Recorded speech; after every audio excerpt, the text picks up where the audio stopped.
네, 오늘 수요예배 큐티 나눔은 개인적으로 정리를 하겠습니다. 자, 욥기 12장 1절에서 25절, 그러니까 욥기 12장 전체일 것 같네요. 네, 맞습니다. 첫 절부터 마지막 25절까지 읽어드리겠습니다. 욥이 대답하여 이르되 너희만 참으로 백성이로구나. 너희가 죽으면 지혜도 죽겠구나. 나도 너희같이 생각이 있어 너희만 못하지 아니하니 그 같은 일을 누가 알지 못하겠느냐. 하나님이 불러 아뢰어 들으심을 입은 내가 이웃에게 웃음거리가 되었으니 의롭고 온전한 자가 조롱거리가 되었구나. 평안한 자의 마음은 재앙을 멸시하나 재앙이 실족하는 자를 기다리는구나. 강도의 장막은 형통하고 하나님을 진노하게 하는 자는 평안하니 하나님이 그의 손에 후히 주심이니라. 이제 모든 짐승에게 물어보라. 그것들이 네게 가르치리라. 공중의 새에게 물어보라. 그것들이 또한 네게 말하리라. 땅에게 말하라. 네게 가르치리라. 바다의 고기도 네게 설명하리라. 이것들 중에 어느 것이 여호와의 손이 이를 행하신 줄을 알지 못하랴. 모든 생물의 생명과 모든 사람의 육신의 목숨이 다 그의 손에 있느니라. 입이 음식의 맛을 구별함 같이 귀가 말을 분간하지 아니하겠느냐. 늙은 자에게는 지혜가 있고 장수하는 자에게는 명철이 있느니라. 지혜와 권능이 하나님께 있고 계략과 명철도 그에게 속하였나니 그가 허르신즉 다시 세울 수 없고 사람을 가두신즉 놓아주지 못하느니라. 그가 물을 막으신즉 곧 마르고 물을 내보내신즉 곧 땅을 뒤집나니 능력과 지혜가 그에게 있고 속은 자와 속이는 자가 다 그에게 속하였으므로 모사를 벌거벗겨 끌어가시며 재판장을 어리석은 자가 되게 하시며 왕들이 맨 것을 풀어 그들의 허리를 동이시며 제사장들을 벌거벗겨 끌어가시고 권력이 있는 자를 넘어뜨리시며 충성된 사람들의 말을 물리치시며 늙은 자들의 판단을 빼앗으시며 귀인들에게 멸시를 쏟으시며 강한 자의 띠를 푸시며 어두운 가운데에서 은밀한 것을 드러내시며 죽음의 그늘을 광명한 대로 나오게 하시며 민족들을 커지게도 하시고 다시 멸하기도 하시며 민족들을 널리 퍼지게도 하시고 다시 끌려가기도 하시며 만민의 우두머리들의 총명을 빼앗으시고 그들을 길없는 거친들에서 방황하게 하시며 빛 없이 캄캄한 데를 더듬게 하시며 취한 사람같이 비틀거리게 하시느니라. 아멘. 그래서 앞에 말씀드렸듯이 욥기는 앞에 처음 시작할 때 첫 단락이나 첫 장에서 시작할 때 누가 말을 했는지 그것을 좀 이렇게 알고 이 본문을 읽고 묵상을 해야 우리에겐 도움이 됩니다. 왜 그러냐면 욥기는 좀 우리가 이해하기 어려워서 거꾸로 말씀드려서 누가 말한지를 모르고 이 본문을 읽으면 다 맞는 말 같거든요. 그래서 누가 잘했고 누가 못했고를 제 수준으로는 금방 판단하기 어려워요. 그러니까 좀 꼼수이긴 하지만 욥이 말했다면 욥이 억울함을 토로하고 어느 정도 하나님께서 욥을 이해해 주실 거라는 그 입장으로서 봐야 되기 때문에 다시 한번 떠듬어서 그 본문을 볼 수 있고요. 새 친구나 엘리후 같은 사람이 말을 했을 때는 처음 들을 때는 괜찮은 말이고 맞는 말 같아도 이런 문제성을 가지고 있는 사람 말이구나 이래서 이 부분에 그 단점을 찾을 수 있어요. 나쁘게 말하면 제가 편견을 가지고 이것을 볼 수 있는 것이지만 워낙 이 문학성이 강하고 수사법이나 상징성이 강한 욥기이기 때문에 또 시가서이기 때문에 우리가 본문 전체를 한국 사람이 액면 그대로 이해하기가 어려워서 그런 편법을 쓰는 거니까 좀 이해하고 받아들여 주시면 감사하겠습니다. 그래서 오늘 이 12절은 욥이 대답하는 내용입니다. 그러니까 다음 이제 엘리바스, 빌다, 소발이 한 번씩 다 말하고 다 반박을 하고 오늘 마지막으로 이 반박을 할 겁니다. 그리고 이제 2차 주기 넘어가기 전이죠. 그러니까 세 번째 사람 소발이 그 욥을 비판한 것에 대해서 욥이 대답하는 겁니다. 그래서 15일 그 소발이 말한 부분을 이 매일 성경에서는 정리할 때 왼쪽에 오렌지색으로 어떻게 이 정리를 잘 해두었습니다. 뭐라고 이야기냐면 11장이 15일날 11장이 소발이 한 비판이거든요. 그래서 이 뭐라고 요약을 해두었냐면 소발도 보응의 원리를 옹호하며 욥을 비난합니다. 이런 게 보니까 이 보응의 원리를 엘리바스, 빌다, 소발이 똑같이 쓴 겁니다. 욥을 향하여. 그 보응의 원리 인과응보 있죠. 권선징악. 잘못했기 때문에 벌 받는 거다.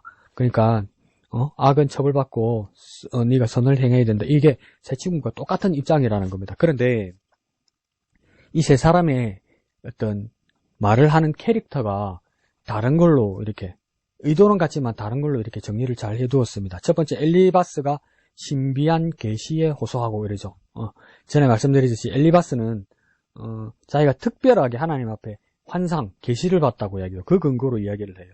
그 다음 빌닷은 뭐냐면 전통에 호소했다고 이야기합니다. 전통. 그러니까 하나님 말씀에 그 다른 원칙에 따라 삶의 자리에서 어떻게 실행해야 될지 선언해 놓은 그 원리들 있죠. 그 전통에 비추어서 욥이 잘못했다고 그렇게 이제 비판을 했다는 거죠. 그리고 11장에 나오는 이제 소발의 비판은 뭐냐면 하나님의 크심과 지혜의 오묘함을 들어 욥을 공격했다는 거죠. 그러니까 우리 하나님은 이 말이죠. 우리 하나님은 정말 크시고 지혜가 높으신 분이고 그 오묘하신 분인데 욥 네가 하나님보다 낫다고 이러면서 또 뒤집어 씌운 거죠. 그 세 가지 방식으로 욥을 비판했는데 11장까지 그 이야기를 듣고 욥이 그 소발의 말에 대해서 비판에 대해서 대답을 하는 건데 가만히 보면 너희라는 거 보니까 소발한테만 이야기하는 게 아니고 한 주기가 이제 한 사이클이 지나가니까 엘리바스, 빌닷, 소발 모두에게 한가하는 것 같습니다. 왼쪽의 제목을 한번 보면요. 능력과 지혜가 그에게 있고 이래 됐죠. 그러니까 그에게는 하나님이겠죠. 하나님에게 다 있다. 능력과 지혜가. 그렇죠. 이게 16절의 말씀을 인용한 것 같네요. 능력과 지혜가 그에게 있고 쏘은 자와 쏘기는 자가 다 그에게 속했다. 이러죠. 그러니까 능력은 실행력이겠죠. 지혜 같으면 그러니까 계획하고 운영해 나가는 그런 능력, 그런 것까지 다 하나님에게 있다. 이렇게 얘기하는 거죠. 근데 이렇게 말하면 욥도 그렇고 욥의 친구들도 그렇고 답이 안 나옵니다. 또 뭐 하나님 옳다고 이야기했는데 하나님 자기 편이라고 서로 말하고 그래서 너가 틀렸다 이렇게 해버리면 돼요. 나는 하나님이고. 자, 밑에 요약문 보면요. 오렌지색. 조상들의 지혜와 전통에 근거한 인과율로 자신을 정죄하는 친구들에게 욥은 하나님의 인과율에 제한된 분이 아니며 인간이 생각하는 선악의 기준을 뛰어넘는 분이라고 반박합니다. 이래 됐죠. 그러니까 엘리바스가 계시에 의해서, 빌닷이 전통에 의해서, 소발은 어떤 하나님에 대한 그 광대하심의 원리와 깨달음에 대해서 이 모든 것이 공통된 게 뭐냐면 인과율이라는 거예요. 원인과 결과. 그러니까 욥이라는 사람이 잘못하고 범죄했기 때문에 그 결과가 이 재앙이 임한다. 그러면서 욥을 정죄했다는 것이죠. 그러니까 원인이 있고 그 결과가 있다는 것은 이건 뭐냐면 지혜서 중에서도 자문적 지혜의 관점입니다. 권선징악, 인강보 이게 자문서에 많이 나와 있거든요. 그러니까 자문적 교훈을 가지고 있는 사람들이 세 친구입니다. 근데 그러면 욥은 어떤 입장이냐면 그 말씀대로 살았는데 꼭 살아보니까 그대로 되는 건 아니더라. 그러니까 하나님은 인과율보다 더 높고 크신 분이다. 그걸 삶에서 초월하시는 분이다. 삶에서 깨달았다는 것이죠. 그리고 이제 욥기 다음에 잠언이 아니죠. 전도서 같은 경우에는 뭐냐면 마지막 마무리 결론도 그렇게 좋은 일이 안 생길 수도 있다는 겁니다. 그런데 전도서는 뭐냐면 근본으로 돌아가는 거죠. 전도서가 어떤 비관주의를 말하는 것이 아니라 근본으로 돌아가는 겁니다. 그러니까 모든 것을 잃어버리고 모든 것을 놓쳐버리고 어떤 것도 깨닫지 못할지라도 지혜와 지식이 근원이신 하나님, 생명이 근원이신 하나님, 이분에게 돌아가는 것이 전도서죠. 그래서 조금 차이가 있죠. 그 가운데 있는 것이 욥기입니다. 그래서 인간율의 하나님이 아니라 초월하고 뛰어넘는 분이 그 하나님이다. 어떻게 해요? 내가 살아보니까, 내가 경험해보니까 자문적 지혜를 넘어서는 하나님이다. 그렇게 말하는 거죠. 자, 1절을 보면요. 욥이 대답하여 이르되 2절에 너희만 참으로 백성이구나. 너희가 죽으면 지혜도 죽겠구나. 마음이 꼬였죠. 친구들 3명 너희 다 참 매정하구나. 그리고 교만하구나. 너희가 진짜 하나님의 참 백성인 것 같지만 너희들 알고 보면 무지하고 몰지각한 사람들이다. 왜? 너희가 죽으면 지혜도 죽겠구나? 이 말은 뭡니까? 너희가 함께 지혜도 같이 죽겠구나. 너희가 지혜 자체라서 너희가 죽으면 세상에 지혜도 없어지겠구나.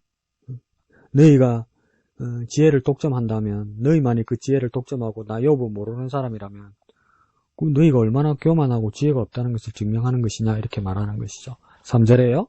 나도 너희와 같이 생각이 있어 너희만 못하지 아니하니 그 같은 일을 누가 알지 못하겠느냐. 우리말로 뭐 나도 너희와 같이 생각이 있어 너희만 못하지 아니하니까 사람들 다 똑같다. 나도 똑같고 니네들도 같고 알고 있을 만큼 다 알고 있다. 그러니까 이건 지혜가 아니고 상식이지 이렇게 말하는 겁니다. 지혜도 상식에서 나오는 거죠. 그 같은 일을 누가 알지 못하겠느냐. 다 모두 알고 있다. 사람들 인생들 다 고만고만하다 비슷비슷하다. 이걸 알고 있으면 우리가 사람들을 평등하게 대할 수 있고 겸손할 수 있죠. 교만하지 않을 수 있습니다.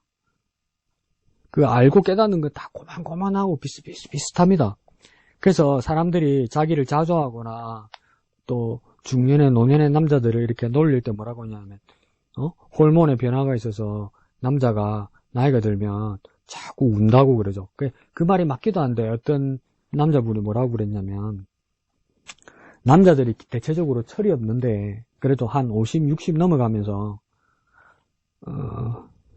그 상황들이 이해가 갈 때가 있답니다. 그러니까 말이 뭐랄까요? 그러나 그냥 피상적으로 알고 있다가 그 상황이 40, 50대가 넘어가면 아주 깊이 깨닫고 깊이 이해하고 깊이 공감할 때가 있대요.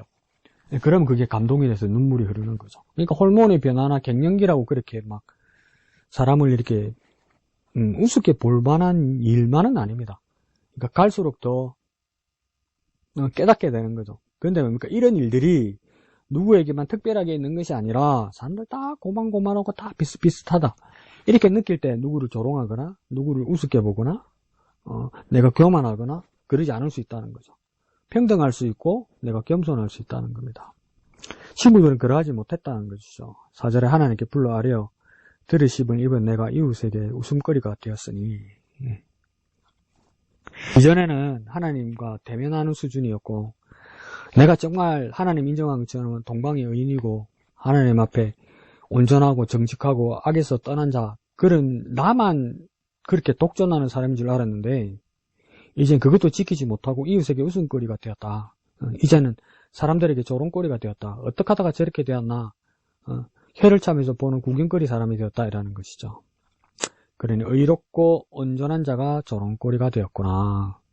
의롭고 온전한 자는 여기 누굴 말하겠습니까? 욥을 말하겠죠. 근데 그 사람이 조롱거리가 되었다. 실생활에는 자문적 원칙이 적용되지 않더라. 권성징악, 인강보, 심은 대로 거둔다. 다 그렇게 배웠고 그렇게 신뢰하고 그렇게 지향하고 살아가는데 그렇지 않은 경우도 참 많더라 이 말입니다. 이걸 어떻게 이해해야 되죠? 믿음이 없는 건가? 우리가 만약에 그런 말을 하면? 근데 욥기는 다르게 이야기하네요. 자, 5절 봅시다. 평안한 자의 마음은 재앙을 멸시하나 재앙이 실족하는 자를 기다리는구나. 이 5절 무슨 말인지 이해 가십니까? 아무리 읽어봐도 이게 무슨 뜻이지? 그냥 쉽게 생각하면 쉬운데 이걸 무슨 뜻으로 썼을까? 여러 번역들을 이렇게 찾아봤습니다. 여러 번역들을 찾아보다가 그 옛날 공동 번역 가톨릭 성경에서는 이걸 5절을 어떻게 다시 번역을 했냐면 평안한 자의 마음은 이거 있잖아요. 이걸 뭐라고 생각했냐면 지혜로운 사람의 생각엔 이 말입니다. 지혜롭다기보다는 뭐랄까요? 말 그대로 고난도 없고 아주 편안하고 유복하고 좋은 환경에서 걱정 근심 없고 사고 없이 평온하게 사는 사람들의 그 생각에는 그 판단에는 그 사람들이 다른 상황이나 다른 사안들이나 다른 사람들을 판단한다 이 말입니다. 마음을 생각으로 바꾸면요. 재앙을 멸시하나 그 사람들이 생각에는 재앙을 멸시한다 이 말은 뭐냐면 재앙이나 저주가 온다면 그건 수치스러운 것이다 이렇게 생각한단 말이에요. 그러니까 누구에게나 어느 곳에서나 재앙이나 저주가 오면 저 사람은 수치스러운 일을 당했구나. 그렇게 생각하고 판단한다 이 말입니다. 개역개정 한글 성경이 조금 어렵게 번역을 했죠. 그 다음 볼게요. 재앙이 실족하는 자를 기다리는구나. 이 말은 뭐냐면 저주나 재앙이 수치스럽게 그러니까 실족하는 사람을 실족 이걸 뭐라 할까요? 절뚝거리는 사람, 휘청거리는 사람, 마음이 흔들리는 사람, 시험 드는 사람, 그런 사람들에게 다가오는구나 이 말이죠. 이걸 좀 더 쉽게 어떻게 설명하면 들어볼까요?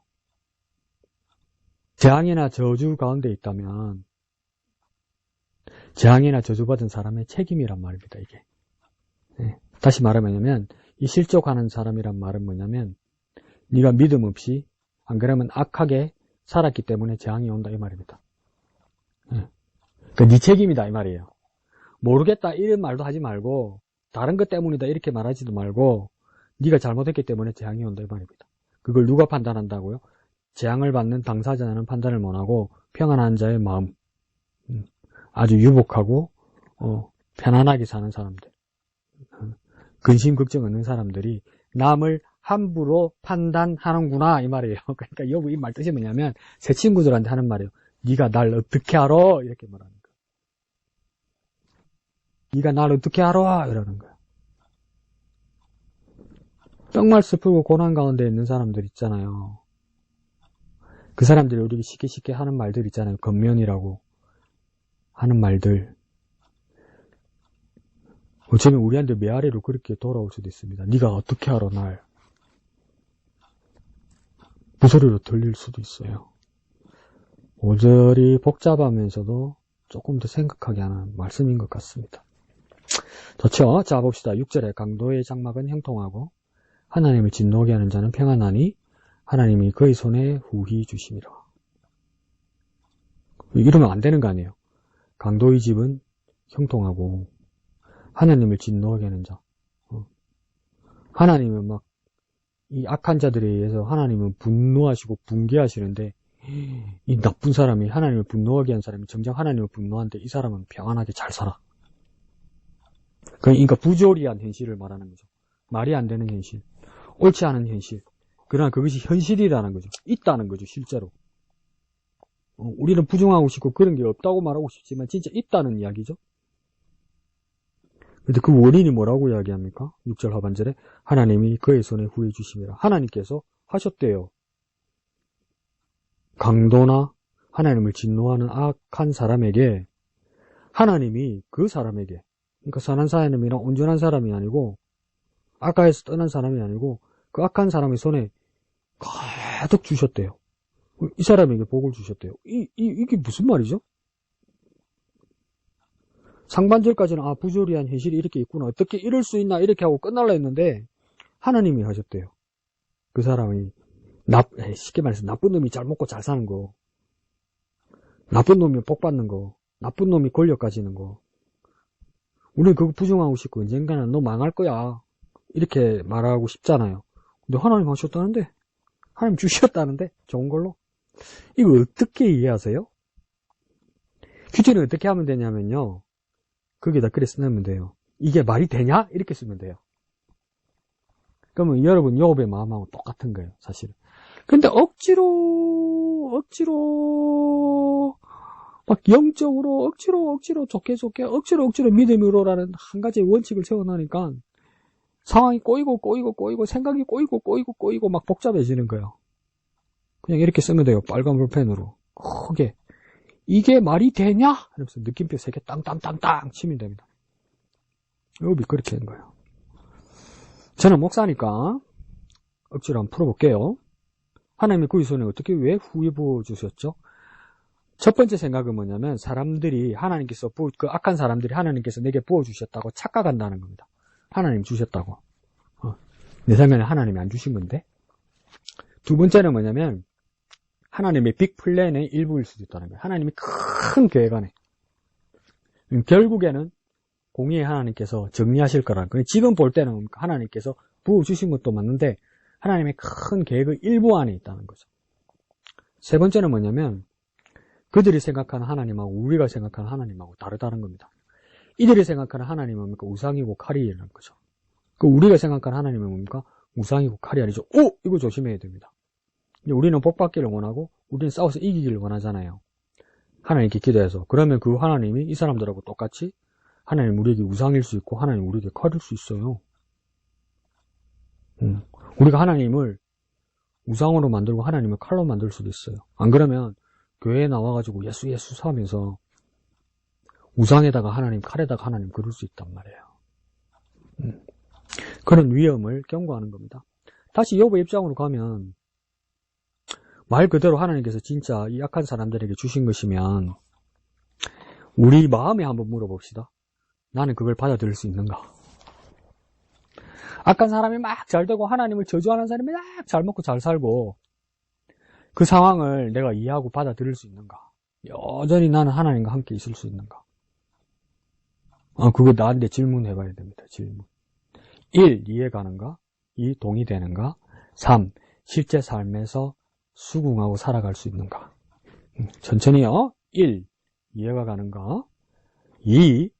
동의가 되는가? 마지막 세 번째, 내 삶에서 수긍하고 살아갈 수 있는가? 여러분 괴로운 가운데서도 불가항력적인 상황일지 모르겠지만 받아들이고 사라지고 있습니다.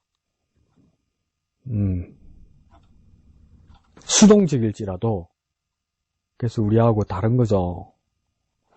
성경에서 기감이 되는 인물이 여전히 되는 겁니다. 자, 7절 봅시다. 7절로부터 이제 짐승에게 물어보라. 그것들이 네게 가르치리라. 공중의 새에게 물어보라. 그것들이 네게 말하리라. 땅에게 말하라. 네게 가르치리라. 바다의 고기도 네게 설명하리라. 짐승, 새, 땅, 바다의 물고기 이것들한테 배우라고 이야기하는 거 아니에요. 그러니까 지혜가 하나님의 피조물에게서도 발견된다 이 말이에요. 사실은. 근데 나중에 다음 주 목요일 됩니까? 이게 며칠분이죠. 거기 가면 빌닷이 이것 때문에 마음을 이게 몇 장이었더라?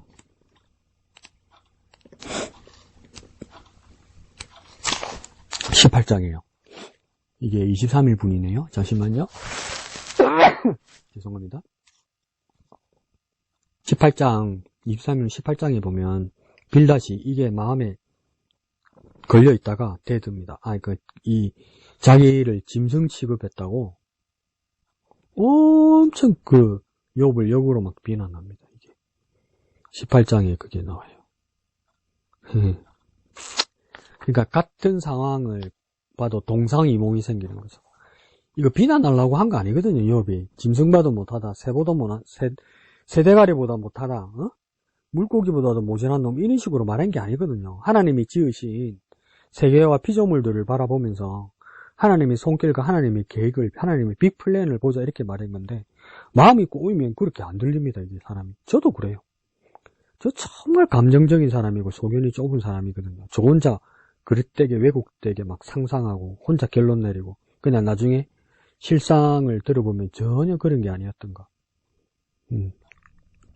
그런데 욥의 세 친구들도 조금 그런 성향이 있어요. 그래서 다음 목요일 보면 18장에 보면 빌닷이 되게 대표적인 어떤 성향을 보여요.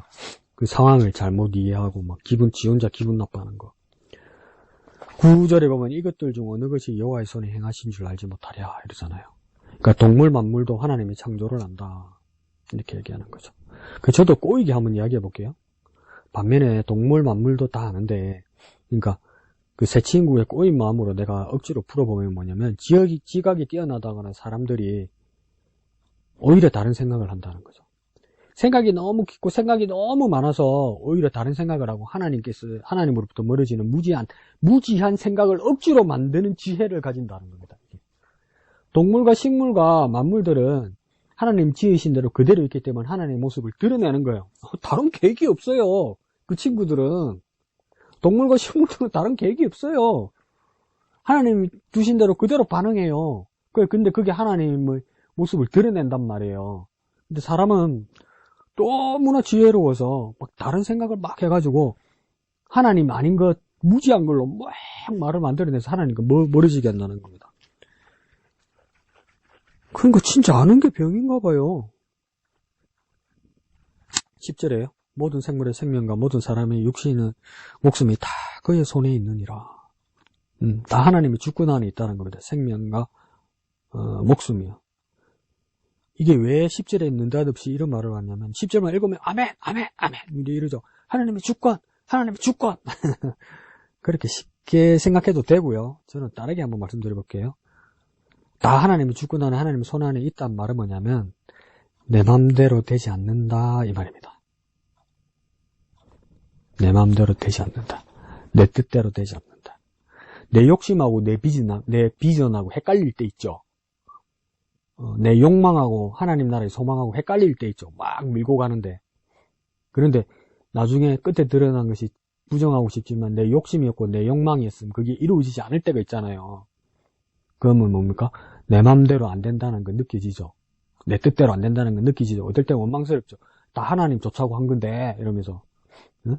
그래 원망스러울 때 있죠. 근데 그게 결론 하나는 선명해요. 내 맘대로 되지 않는구나. 거기서 하나만 더 나아갑시다.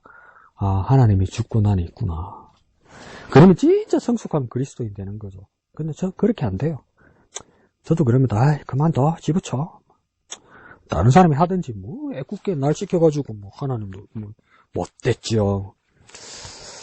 두 번째 생각은 뭐냐면 생사 죽고 사는 모든 것이 내 것이 아니라는 것을 깨닫게 됩니다. 죽고 사는 것조차 내 것이 아니라는 것. 태어나는 것 내가 원해서 내가 계획해서 태어난 건 아니잖아요. 어른들 말로 오는 순서는 있어도 가는 순서는 없다고 그러잖아요. 그게 무슨 뜻입니까? 내가 언제 죽는지 모른다는 거 아니에요. 그러면서도 나는 지금 저도 여러분 앞에서 이런 말씀을 드리면서 내 인생이라고 말하잖아요. 내 인생. 근데 내가 만든 것도 없고 내가 마침표를 찍을 것도 내한테 없어요. 알고 보면 내가 내 인생을 사는 것 같지만 내 숨을 쉬고 내 생각을 하는 것 같지만 내가 태어나진 것이고 내가 나중에 죽게 될 것이기 때문에 살고 죽는 게 내 것이 아니란 말이죠. 무엇입니까? 하나님의 것이라는 겁니다. 그래서 다음과 생명과 목숨이 다 그의 손에 있느니라. 하나님의 주권 안에 있다. 그걸 조금 더 깊이 생각하면 좋겠다는 거죠. 근데 내 발등에 불이 떨어지면 이게 생각이 안 나니까 사람이 참 나 자신에게도 스스로에게도 안타깝죠. 11절요. 입이 음식 맛을 구별함같이 귀가 말을 분간하지 아니하느냐. 구별하고 분간하고 하는 이 모든 정신작용, 판단, 분별 이런 것들 뭡니까? 어떻게 보면 좀 깨달으라는 뜻이겠죠. 무엇을 깨달으라는 거냐면 다 내 것 아니고 내한테 뭐가 없다는 걸 좀 알아야 된다는 것이죠. 근데 사람들만 이걸 착각하는 것 같아요. 내 것이라고. 모든 만물에서 보면 다른 피조물과 만물들은 그냥 생긴 대로 살아요. 나온 대로 살아요. 근데 우리 사람만 그런 것 같아요. 사람만. 너무 똑똑해서 구별하지도 못하고 나중에 분간하지도 못해요. 그게 정당한 올바른 적용은 아니지만 바울이 그 총독들 앞에서 재판받기 전에 예루살렘에서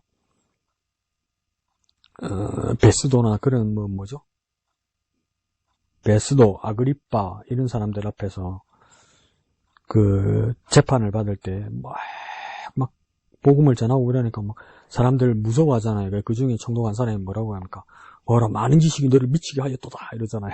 그게 좋은 뜻은 아니지만 그 사람들 생각에 너무 생각 많이 하고 너무나 많은 것들을 생각하고 막 분별하려고 그러다 네 헷갈리는구나. 그래 네가 미쳤구나. 그 뜻은 아니지만 바울은 그 뜻으로 말한 건 아니지만 근데 여기서 다르게 적용하면 사람들이 생각을 많이 하고 자기들 방식으로 뭐 문제를 풀려다 보니까 뭡니까? 나중에 구별하지도 못하고 분간하지도 못해요. 사람만 그런 것 같아요. 사람만. 그래서 하나님 앞에서 정말 단순하고 순수해야 된다는 뜻도 무슨 뜻인지 조금 알 것 같아요. 이제 자, 하나님 앞에 단순하고 순수해야 합니다. 순수해야 돼요. 12절에요. 늙은 자에게는 지혜가 있고 장수하는 자에게는 명철이 있느니라. 이게 고대 근동의 사람들 또 히브리인들은 이 지혜가 어디서 온다고 이야기냐면 나이 든 사람, 백발 이런 데서 온다고 이야기하거든요. 잠언에도 그렇게 돼 있죠. 이게 뭐냐면 지혜라는 것은 갑자기 어디서 타고나거나 생득한 것이 아니라고 생각합니다. 히브리인들은, 고대 근동 사람들은. 그래서 뭐냐면 세월을 지나고 오래 여러 사건 사고 삶을 경험해 오면서 반추해낸 것들, 깊은 생각하고 사고한 것들, 그것들이 지혜라고 생각하거든요. 그래서 늙은 자, 장수하는 자, 오래 산 사람들에게 지혜와 명철이 있다고 얘기하는 겁니다. 그러니까 그 정리와 결론이 그들에게 있다는 것이죠. 근데 13절에 보면 뭐라고 이야기하냐면 지혜와 권능이 하나님께 있고 계략과 명철도 그에게 속하였나니 이러잖아요. 12절에는 늙은 자에게 있고 장수하는 자에게 있다고 그러더니 13절에는 뭔가 하나님에게 있고 하나님께 속했다고 이야기하잖아요. 그래서 이걸 12, 13절을 보면서 어떤 사람은 어떻게 다르게 해석하냐면 이 늙은 자와 장수하는 자는 이 자들도 사람을 말하는 게 아니라 늙은 자는 뭐냐면 늙은 자와 장수하는 자를 다시 번역할 때 뭐라고 번역하냐면 오랫동안 산 사람, 오랫동안 산 분, 오랫동안 존재하는 자. 그럼 누가 있습니까? 하나님밖에 없죠. 그래서 이거 하나님을 한 번 더 반복하는 거라고 이야기하기도 해요. 그런데 또 12절을 사람으로 보는 사람들은 뭐냐면 하나님이 이 오래된 사람들에게 지혜를 주신 것이다. 그렇게 번역하기도 하고요. 두 가지로 가능합니다. 14절부터 마지막까지는 계속 이제 문학적으로 열가고 나열하고 대조하고 그런 것들입니다. 그가 흐르신 즉, 그는 이제 누구로 보면 됩니까? 다 하나님입니다. 이걸 놓치면 안 됩니다. 그라는 대명사는 이제 다 하나님입니다. 그가 흐르신 즉 다시 세울 수 없고 사람을 가두신 즉 놓아주지 못하니라. 하나님이 손댄 것에 사람들이 뭘 할 수 없다 이 말이죠. 사람들이 복구하거나 그렇게 할 수 없다는 거예요. 사람들이 더 괜찮게 만들어 둘 수도 없다는 거예요. 하나님께서 하신 일에 사람들이 손대어서 무엇을 변화시킬 수 있다고 생각하지 말라는 거예요. 그다음 15절에 그가 물을 막으신 즉 곧 마르고 물을 보내신 즉 땅을 뒤집나니 입니까? 능력이 하나님에 있고 그것을 제어하고 컨트롤하고 운용하는 것도 다 하나님께 있다 이 말입니다. 그러니까 모든 현상 가운데서 하나님의 손길을 보면 하나님께서 지금 다 제어하고 컨트롤하고 있구나. 이걸 우리가 그 뒷면을 볼 수 있어야 되는 겁니다. 16절에 능력과 지혜가 그에게 있고 쏘은 자와 쏘기는 자가 다 그에게 속하였다. 능력은요 실행력이 하나님께 있고 지혜는요 하나님 그 계획하심도 다 하나님께 있다. 그 다음이요 쏘은 자와 쏘기는 자가 다 그에게 속했다. 다 하나님 손길이 있다고요? 쏘은 자, 쏘는 자는 바보고 쏘기는 자는 나쁜 놈인데? 그럼 이거 우리식으로 해석하면 바보하고 나쁜 놈도 다 하나님 앞에 있다. 웃을 일이 아니고 그렇죠. 하나님만이 있겠죠. 크고 넓고 깊게 한번 생각해 봅시다. 크고 넓고 깊게 생각하면 바보 같은 쏘는 자와 나쁜 놈 같은 쏘기는 자도 다 난 바보야, 난 왜 이럴까, 난 아무것도 안 돼. 난 정말 똑똑해, 다 덩치고 해먹을 수 있어. 난 정말 악하지만 잘하고 있어. 다 자기 소관 같지만 모든 것이 하나님 주권 아래 있다. 하나님의 손 안에 있다. 이렇게 넓고 깊은 생각입니다. 와, 아프고 힘든데 이런 생각을 한다고요? 욥이요? 난 아무 생각이 안 나던데. 짜증밖에 안 나던데, 힘들면. 이야, 훌륭한 사람입니다. 그러니까 우리가 생각해봐도 유다도 하나님의 계획안에 있었고 예수님도 하나님 뜻대로 죽으셨고 제자들에게 업앤다운 하는 그 모습도 보니까 하나님의 크신 계획안에 있었잖아요. 그렇게 보면 이 말이 맞죠? 이야, 참 놀라운 고백입니다. 17절에 모사를 벌거벗고요 끌어가시며, 모사는 그러니까 지혜로운 자죠. 지혜자가 뭡니까? 벌거벗겼다는 겁니까? 실상을 밝혔다는 겁니다. 그들에게 고통을 준다는 겁니다. 똑똑하니 뭐가 똑똑해? 이렇게 말하는 거죠. 저도 원래 똑똑하지도 않았지만 갈수록 둔해지는 것 같아요. 나이 먹으면서. 사흘 만에 생각해냈어요. 사흘 만에. 어머니 그때 죽 하나 사다 드린다고 죽집에 가서 죽을 사가지고 왔는데 그 유명한 본죽이라는 죽집이 사흘 동안 생각이 안 나대.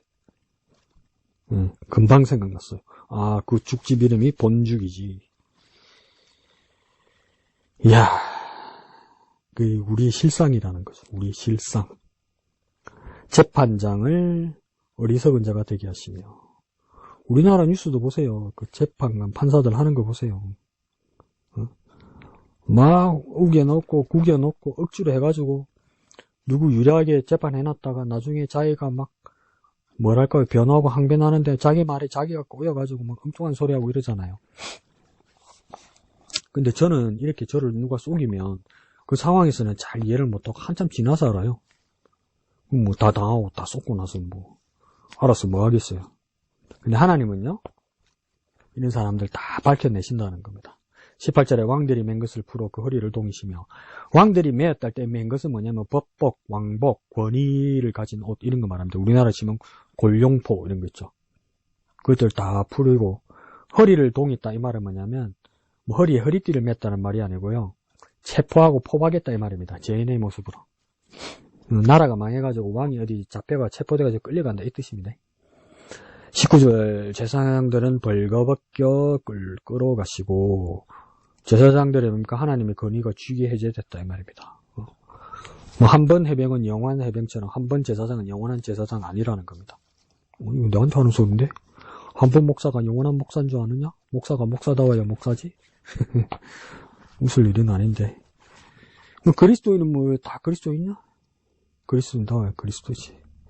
담배 물고 술 마시면서 택한 백성 어디 가겠어 하면 택해지냐? 사라지지. 정신들 차립시다. 권력이 있는 자를 넘어뜨리시며, 그러니까 영원할 것 같은 권력도 사라진다. 20절에요. 충성된 사람들의 말을 물리치시며, 충성된 사람인 줄 알았는데 간신배였다. 아침꾼이었다. 이 말이죠. 늙은 자들의 판단을 빼앗으시며, 늙은 자는 지혜자를 이야기한다 그랬죠. 나이는 늙어서 머리는 희끗희끗 주름은 졌는데 지혜라고 말하는 것이 헛소리고 엉뚱한 소리고 다 겉늙고 헛늙었다 이렇게 말하는 거예요. 이것도 그러면 그냥 세월 잘 보낸다고 지혜로운 게 아니네요. 그 느껴지죠? 우리 스스로. 살아보니까 말이야, 이런데 이래서 내가 내 말을 하면서 자기를 뻐기고 막 자기가 자기 말에 감동하고 이러는데 나중에 자고 일어나면 죄송합니다. 한국말 그거 쪽팔린 적 없었어요? 그렇게 말한 거? 저는 SNS에 나한테 치하고 뭐 써놨다가 그 다음 아침에 보고 이런 거 쓰면 안 돼 그러면서 막 지운 적도 있어요. 아이고 뭐 지운 거 있는 건 모르겠다. 엉뚱한 말 써놓고. 늙은 자들의 판단을 빼앗으신다. 21절에 귀인들의 멸시를 써두시며, 귀한 사람들이라고 생각했는데 알고 보니까 비천한 사람들이다.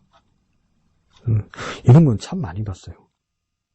저도 그런 모습으로 비칠까 그랬는데 막 존경스럽고 TV나 저 강대상 위에서 나오면 정말 훌륭하신 분이고 위대하신 분이 하는데 막 실상을 보고 막 이야기 듣고 막 자주 만나서 이야기 듣고 만날 때 와, 이렇게밖에 안 되는 사람이었어? 그런 것들 있잖아요. 그래서 사생활을 보호해주기 위해서 자주 안 만나야 됩니다. 예. 그래서 허물 없이 만나면 완전 뭐 볼 꼴 못 볼 꼴 다 보면 귀인은 무슨 귀인이 되겠습니까? 그 다음 강한 자의 띠를 푸시며, 그렇죠? 강한 자의 띠를 푼다는 이 띠는 뭐냐면 칼을 차는 그 자리 있죠. 칼을 차는 허리 자리. 그러니까 전쟁을 위한 칼을 차지도 못하게 하겠다는 겁니다. 이 띠는 칼을 차는 그 허리 자리입니다. 22절에 어두운 가운데서 은밀한 것을 드러내시며, 그러니까 어두운 가운데서 자기 허물을 잘못된 것을 숨어서 숨길 수 있을 거라고 생각했는데 하나님 앞에서는 비밀이 없다는 것이죠. 죽음의 그늘을 광명한 대로 나게 하시고, 이건 역으로 뭡니까? 절망한 사람들에게 생명으로 바꿔주신다고 뜻할 수도 있습니다. 23절에 민족들을 커지게도 하시고 다시 멸하기도 하시고, 민족들을 널리 퍼지게도 하시고 다시 끌려가기도 하시고, 그러니까 나라들의 흥망성쇠를 보여주는 거죠.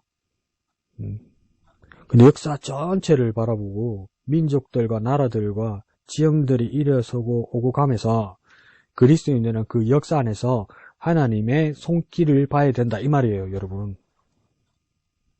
그걸 볼 수 있는 해안이 있어야 되고 영감이 있어야 된다 이 말입니다. 이게 우와, 잘 나가네. 와, 잘 됐네. 어떡하다 지를 망했노. 아이고, 안 됐다. 우와, 대단하다. 아, 부러워. 그 수준 말고, 와, 하나님의 그 능력, 하나님 운영하시는 그 거대한 역사의 수레바퀴를 볼 수 있어야 되는 거죠. 그럼 전 세계 역사를 보면, 우리 세대 안에 그런 나라가 들어왔기 때문에 그렇게 생각할 수도 있지만, 미국이라는 나라가 영원하겠습니까? 200년 조금 넘었죠. 미국이라는 나라가. 근데 그냥 목숨을 떼놓고 우리 할아버지처럼 섬기다가 나중에 우리 후손들이, 우리 할머니, 우리 할아버지는 미국이 하나님인 줄 알았어. 그렇게 기록되면 어떡할래요? 하나님이 거대한 수리바퀴를 보라니까요. 초대교회 당시도 로마가 그럴 줄 알았겠죠. 우리나라도 뭡니까? 중국이라는 나라가 그럴 줄 알았겠죠. 그 나쁜 놈들은 일본이 영원할 줄 알았겠지. 36년밖에 못 갔는데. 네? 근데 해방되고 나서도 일본을 막 칭송하는 사람들 있죠. 진짜 어떡하려고 그러는 거예요. 커지기도 하시고, 멸하기도 하시고, 퍼지기도 하시고, 끌려가기도 하시고, 이거 다 누가 하는 겁니까? 하나님이 하시는 거예요. 영원한 게 없잖아요, 여러분이 보세요. 이 거대한 걸 보라는 겁니다. 이 거대한 거를. 하나님의 손길을. 대강 무슨 말인지 이해 가시죠? 24절에 만민의 우두머리들의 총명을 뺏으시고 그들을 기름는 거친들에서 방황하게 하시며 느부갓네살의 모습만 봐도 알 수 있죠. 그죠? 대제국을 건설하고 예루살렘을 대파하고 위대한 왕이 되었다가 광야에서 밖에 나가서 몇 년 동안 또 자기 정신병으로 고난받고 그다음 하나님 고백하고 다시 돌아오고 막 이런 것들 있죠. 한 사람의 인생에도 그런 모습들이 있다는 겁니다. 계속 우리는 복과 평안을 고대하고 하나님 앞에 기도해야 되지만 설사 하나님께서 우리에게 계속 총명이나 행복이나 평안을 주시지 않더라도 여전히 하나님은 살아계시고 여전히 하나님 우리를 향한 계획을 가지고 계시고 그 방황하는 가운데서 다시 하나님을 만날 수 있다는 소망을 가지고 그렇게 살아야 된다는 거죠. 참 그러네요. 근데 욥은 그 한가운데 와 있습니다. 한가운데. 네. 이 한가운데 있다는 자체가 욥기라는 큰 성경의 그림 안에서 보면 은혜 가운데 있는 거죠, 이게. 욥 만나면 욥한테 욕 들어먹을라나? 근데 큰 그림 안에서는 그게 맞죠. 그럼 우리도 그 큰 그림 안에서 이 고난의 한가운데 우리가 들어가 있으면 욥처럼 이런 깨달음이 있을까? 그러니까 이 고난 받는 동안에 고난을 지나고 나서가 아니라 훈련 받아야 되겠죠. 저는 쉽지 않을 것 같아요. 25절을 마지막요. 빛 없이 캄캄한 데를 더듬게 하시며 취한 사람같이 비틀거리게 하시느니라. 25절 결말이 왜 이렇게 안 좋지? 사람이 이렇게 더듬거리고 비틀거리게 하는 모습들도 다 나옵니까? 자기 원하는 것이 아니겠죠, 이거. 누가 캄캄한 데서 더듬거리고 살고 싶고 술 취한 사람처럼 방황하면서 비틀거리고 싶겠습니까? 자기가 선택한 것 같지만 하나님이 그렇게 하신다는 겁니다.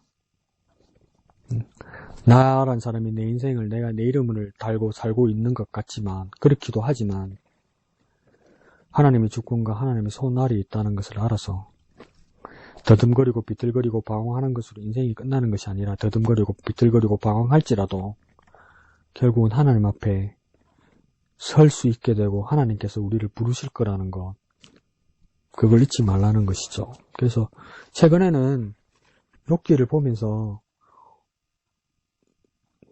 뭐가 조금 다른 게 느껴집니다. 그건 사실은 니체가 한 말이지만 니체는 반그리스도교적인 입장에서 그런 말들을 했지만 하나님은 우리가 생각하는 그 선악의 기준을 넘어서시는 분 같아요. 이거 정말 제가 위험한 말인데요. 그럼 하나님은 도덕심이 없고 도덕감이 없다는 분이 말입니까? 그 뜻이 아니라 우리가 규정해 놓은 도덕 있죠. 우리가 규정해놓은 선악 있죠. 우리 하나님은 선하시고 뭐 마귀는 악하고 세상은 악하고 뭐 이렇게 말하잖아요. 그것도 우리가 이해하는 한계 안에서 선악을 말하는 거죠.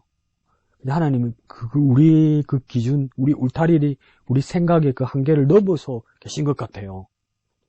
그러면 그 하나님 어떤 하나님이냐한테 물어보면 나 몰라요. 모르는데 무언가 그 넘어 계신 하나님이시라는 것을 막연하게 조금씩 더 알게 되는 것 같아요. 그럼 어떤 분이냐? 난 모르지. 근데 우리 기준을 넘어서시는 하나님. 그러니까 이게 이제 어떻게 가냐면 내가 규정하고 내가 이해하는 것, 다시 말하면 내가 이해하지 못하고 내가 힘들어하고 심지어 나는 하나님이 원망스럽고 어떨 때는 하나님 앞에 서운한 거 이거 있잖아요. 그러니까 내 기준에 서운한 하나님, 내 기준에 마땅하지 못한 하나님, 그 하나님 맞아요, 여러분. 왜 그런지 아세요? 내가 그만큼 하나님 이해 못하는 거예요. 하나님이 잘못된 하나님이란 뜻이 아니라 내가 그 수준만큼 하나님 이해 못하는 거예요. 그러면 그 하나님 여전히 뭡니까? 위대하신 하나님이에요, 위대하신 하나님. 이렇게 말하면 내가 우상숭배자 빨갱이 되는 건가? 아니 그게 막연하게 이제 느껴져요.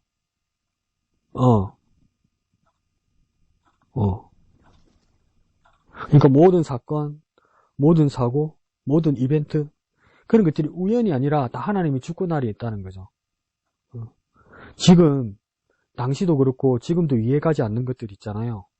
그거 알고 보면 하나님이 거대한 수레바퀴 안에서 하나님이 경륜 안에서 굴러가고 있다는 겁니다. 이게. 그러니까 우리가 어릴 때 기억나요? 그 초등학교 1학년, 국민학교 1학년인가 2학년인데 와 어머니가 구구 다니어라고 그렇게 가르쳐 주는데 몇 단에서 왜 그렇게 안 해가지고 왜 그렇게 하기 싫던가요? 이거 해가지고 뭐 하려고 그러나 싶더라고요. 근데 그 나중에 그때는 싫고 그때는 필요 없다고 생각했지만 지금 와서 보니까 뭡니까 다 필요한 거잖아요, 인생에서. 세종대왕이요. 그 조선시대 15세기 조선시대에 수학 공부를 혼자서 그렇게 열심히 했답니다. 수학 공부를. 그러니까 한글 만들어봤자 그게 인문학이잖아요. 언어학이고. 그러니까 그 집현전 학자들도 전하 왜 그걸 하십니까? 그러니까 세종장이 뭐라 했다더라 뭐라고 말하면서 그 수학을 혼자서 이렇게 공부를 하더래요. 그 시대에. 이해가 안 가는 일이잖아요.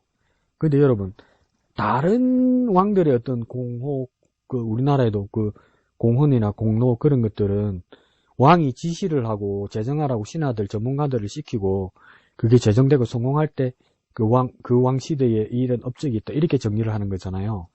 근데 한글 훈민정음 있잖아요. 집현전 학자들하고 세종대왕이 같이 이렇게 만들었잖아요. 같이가 아니고요. 지금 찾아보니까 세종대왕이 거의 다 한 거래요. 그 정도로 영특하고 위대한 사람이래요, 그 사람이. 그러니까 뭐 역사학자 이일화 선생의 입장에서는 뭐냐면 조선시대 훌륭한 왕 딱 두 사람밖에 없다. 세종하고 정조밖에 없다 할 정도로. 그렇게 위대한 왕이 세종이래요. 근데 그 양반이 훈민정음 한글을 제정하면서도 아무 도움 안 되는 수학 공부를 하고 있었다고 그러잖아요. 혼자서. 그게 허송세월 보내고 헛시간 보낸 것일까요? 아닐걸요? 뭔가 필요했을걸요? 불구지게 보이지 않더라도. 저도 조금만 따라갈 수 있으면 저도 수학 공부 다시 한번 해봤으면 좋겠어요. 진짜 저는 이 목사라는 직업이 참 안 맞으면서도 때로는 목사 말고 뭘 내가 할 수 있을까 할 수 있는 게 아무것도 없는 것 같아요. 왜 그러냐면 제가 하는 일들은 대부분 보면 돈 안 되는 일이고 생산적이지 못한 일만 해요. 제가 이 자본주의 사이에 딱 빌어먹을 짓만 하는 거예요. 제가 거지 같은 짓만 하는 거예요. 제가 생산성이 없는.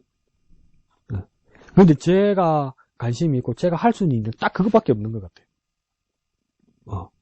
목사가 이제 이중직이 필요하고 그렇게 해야 된다는 이제 분위기가 가잖아요. 그러니까 벌어먹고 살 것도 자기가 해야 되잖아요. 그게 제도되고 그렇게 하라면 저는 할 게 없어요. 뭐 해야 될지 모르겠어요. 그 자본주의 사회에서 정말 부적격인 인간이죠. 불필요한 일일까요? 제가 하는 일이요? 세상에 보면 정말 답답한 일이죠. 참 이해할 수 없는 일들입니다. 하나님의 일이라는 게. 그렇다고 내가 일을 잘하는 것도 아닌데, 그죠? 뭔 이야기하다 이랍니까? 하나님의 거대한 수리받기 경륜 안에 모든 것이 굴러가고 있다. 하나님의 일도 이 자본주의 사회에서 뭔 시덥지 않은 이야기입니까? 도움이 안 되는 이야기죠. 실생활에 뭐 밥이 나옵니까? 쌀이 나옵니까? 돈이 나오겠습니까? 건강이 나오겠습니까? 그러나 그 보이지 않고 이해가지 않는 그 큰 일은 하나님의 일이라는 겁니다. 하나님의 일. 엄청나게 위대한, 그러니까 16절의 능력과 지혜가 그 하나님에게 있다. 인생의 가장 귀한 가치, 가장 귀한 진리는 생산성이 없고 돈 안 되고 건강에 아무 도움도 안 되고 인생의 기준에서 행복에도 차지 않는 일들일 수 있습니다. 하나님 앞에 마음은 안 들리지만 저는 그 일이 마음에 드는가 봐요. 참 딱한 인생이죠. 딱한 인생. 그러니까 우리가 하나님의 위대한 계획 안에 우리의 자유도 있고 우리의 의지도 그 안에 있는 겁니다. 그러니까 우리는 우리가 선택하고 우리가 자유롭게 선택하는 것이지만 하나님이 분명히 우리에게 그 선택과 자유와 의지를 주셨지만 그것은 하나님의 거대한 계획과 하나님의 거대한 예정 안에 있는 겁니다. 그러니 우리가 그 자유를 마음껏 생명을 마음껏 누리면서도 우리가 하나님 앞에 얼마나 겸손하고 하나님 뜻을 순종하고 하나님 말씀에 경청하고 하나님 그분 자체를 얼마나 경외해야 되겠습니까? 전에도 말씀드렸잖아요. 하나님을 경외한다는 것은 뭡니까? 다 몰라서 경외하는 겁니다. 다 몰라서 공경하는 거예요. 다 알면요. 우습게 봐요. 사람이란 그 성격 자체가 이 사람을 다 파악하고 알게 되면 존경하거나 사랑하지 않아요, 여러분. 그러니까 처음 연애하고 뭐 결혼하고 신혼이 3년 간다고 그러잖아요.